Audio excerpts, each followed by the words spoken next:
මීගමුයි කොච්චර කාලද මේ අවුරුද්දක් වැඩ කරලා මාස 3ක පඩිත් නැතුව ඇඳගෙන හිටපු ඇඳුම් පිටින් යනවා මාත් මේ යන එක්කෙනෙක් මගේ ජැකට් එක ගලවලා දුන්නා යාට මේ ඇඳුමක්වත් නෑ යාට දාගෙන යුනිෆෝම් එක පිටින් තමයි ආවේ ඉතින් මම මේ පව් කියලා ඊට පස්සේ මගේ මේ ජැකට් එක ගලවලා දුන්නා යාට ලංකාවේනේ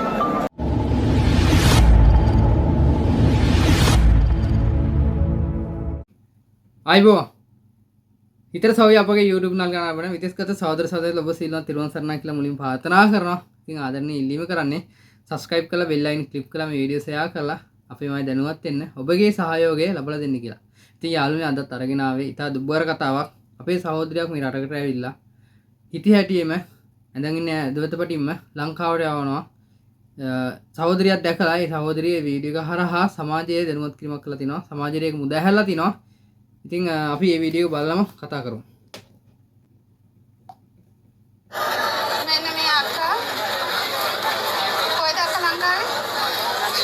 නිගමුයි කොච්චර කාලද මේ?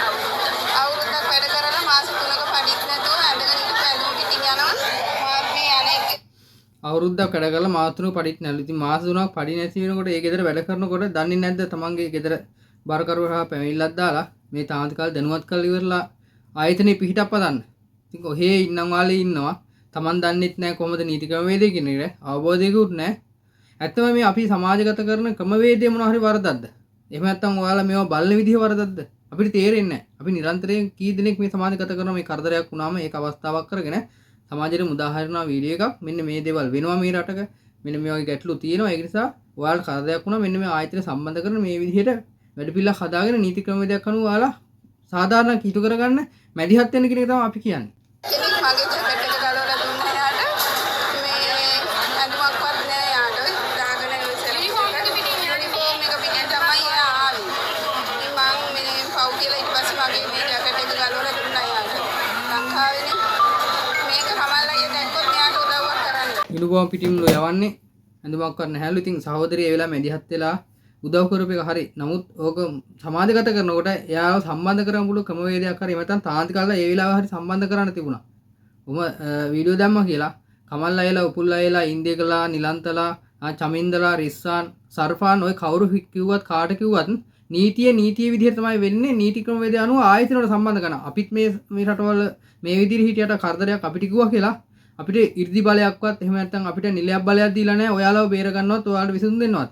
අපිත් කරන්නේ ඔයාලා දන්නේ නැති දේ මොන හරි කරදරයක් වෙලා තියෙනවා නම් ඒක හෙලි කරලා ඉවරලා අනිත් අය දැනුවත් කරන එක. ඒක තමයි අපිට කරන්න පුළුවන් එකම සේවය. ඊට එහා දෙයක් අපිට කරන්න බෑ. ඒක නිසා මේවා අවබෝධ කරගන්න. මේ ඇයි මේ විදිහට අපි මේවා කියන්නේ? ඔයාලා දන්නේ නැත්නම් දෙයක් මේ රටකට එනකොට අවබෝධයක් කරලත් නැත්නම් ඒජන්සිලෙන් ඒවා ගැන හරි දැනුමක් දෙන්නේ නැත්නම් ඔයාලා අතරමං නිසා ඔයාලා අසරණ නිසා කරදරයක් වුණා මේ කරදරේදී විසඳුම ගන්න ඕනකම වේදී තමයි අපි පැහැදිලි කරන්නේ. එහෙම නැත්නම් එයාපෝට් එකට යනකොට වීඩියෝ එකක් සමාජගත කරා කියලා එහෙම නිලයක් බලයක් නැහැ. මොකද ඔය එයාපෝට් එකට කොහේ හරි කවුන්ටර් එකක්වත් එහෙම නැත්නම් නිලධාරි කෙනෙක් ඉන්නවද ඔයාලට මේ අසාධාරණයක් වුණා කියලා ඉවරලා ඔයාලට විසඳුම් දෙන්නේ. එහෙම නැහැනේ. අපි කියලා තියෙන්නේ මොන හරි කරදරයක් වෙනවා. මේ කරදරේ වෙනකොට Taman දන්නවා Tamanට කරදරේ වෙන්නේ කියලා. මේකේ විශේෂයෙන් කියන්න ඕන කාරණාව මෙච්චර පැහැදිලිව වැඩපිළිවෙල තියෙද්දි සාර්ථක වැඩපිළිවෙල වලට මැදිහත් වෙන ක්‍රමවේද තියෙද්දි තාමත් දන්නේ නැහැ ගැටලුවක් වුණාම විසඳ ගන්න ක්‍රමය මොකක්ද කියන එක. ඉතින් හරිම කනගාටුව ඒකයි. ඒ කාලේ නම් තාමත් කාල දුරකථන අංකයේ ඉක්මන සම්බන්ධ වෙන්න බෑ. නිලධාරි හරියාකාර සම්බන්ධ වීමක් තිබුණේ නැහැ. ඒජන්සිලින් බැලුවේ නැහැ. අඩුපාඩු ගොඩක් තිබුණා. විදේශයක පැමිණිලක් දැම්මත් ඉක්මන් ක්‍රමවේදයක් තිබුණා. හැබැයි දැන් එහෙම නෙමෙයි. දැන් හරියටම විසඳුම් ගන්න ක්‍රමවේදය පැහැදිලි කරලා තිනවා. තමන් ආපු ඒජන්සියෙන් තමන්ට විසඳුමක් දෙන්නේ නැත්නම් බාරකරුවරා පැමිණිලක් දාලා මේ තාමත් කාල දැනුවත් කරන දුරකථන අංක තියෙනවා. ඒවට සම්බන්ධ වුණ ගමන් ඉක්මනට තමන්ට ඒකට ගැටලුවට මැදිහත් වීමක් කරනවා. ඊට පස්සේ ඔයාලට මොකද්ද ගැටලුව කියලා බලලා යම් සාධාරණ ඉෂ්ට කරන්න මැදිහත් වීමක් තියෙනවා.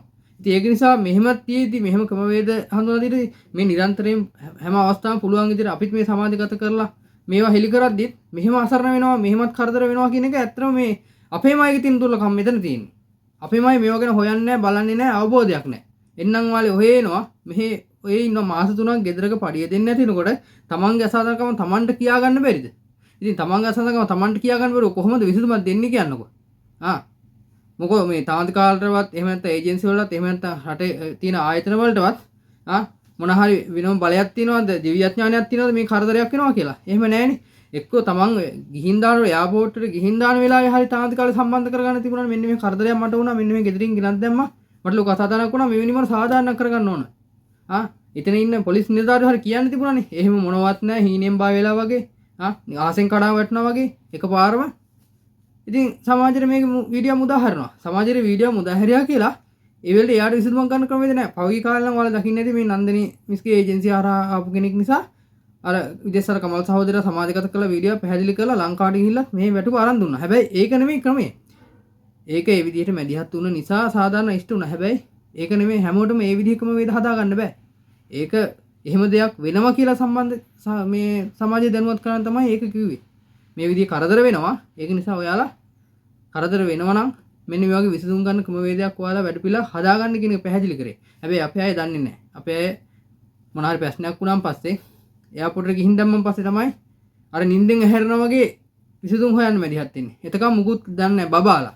ඉතින් ඔහොම නම් මේ රටක ඇවිල්ලා සේවය කරන්න බෑ. එන කිසිම කෙනෙකුට කරදරයක් වුණත් ওই විදිහට නම් විසඳුම් දෙන්න බෑ. ආයතන තිබුණත් නිලධාරී හිටියත් ක්‍රමවේදතුමත් වැඩක් නැහැ. මොකද ප්‍රශ්නේ කියන්නේ නැතුව කොහොමද විසඳන්නේ? ඩොක්ටර් ගාවට ගිහිල්ලා අසනීපේ කිව්වොත්නේ බෙහෙත් ලැබෙන්නේ.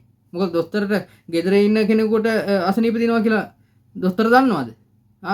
අවශ්‍ය තැනට අවශ්‍ය දේවල් ඉදිරිපත් කරන්න ඕන. ඒක තමයි ක්‍රමය. ඉතින් ඒක නිසා මම කියන්නේ ආදරෙන් මේවා බලන ඔයාලා හරි කමන්නේ අවබෝධ කරලා මේවා සමාජගත කරලා මේ වීඩියෝ ෂෙයා කරන්න.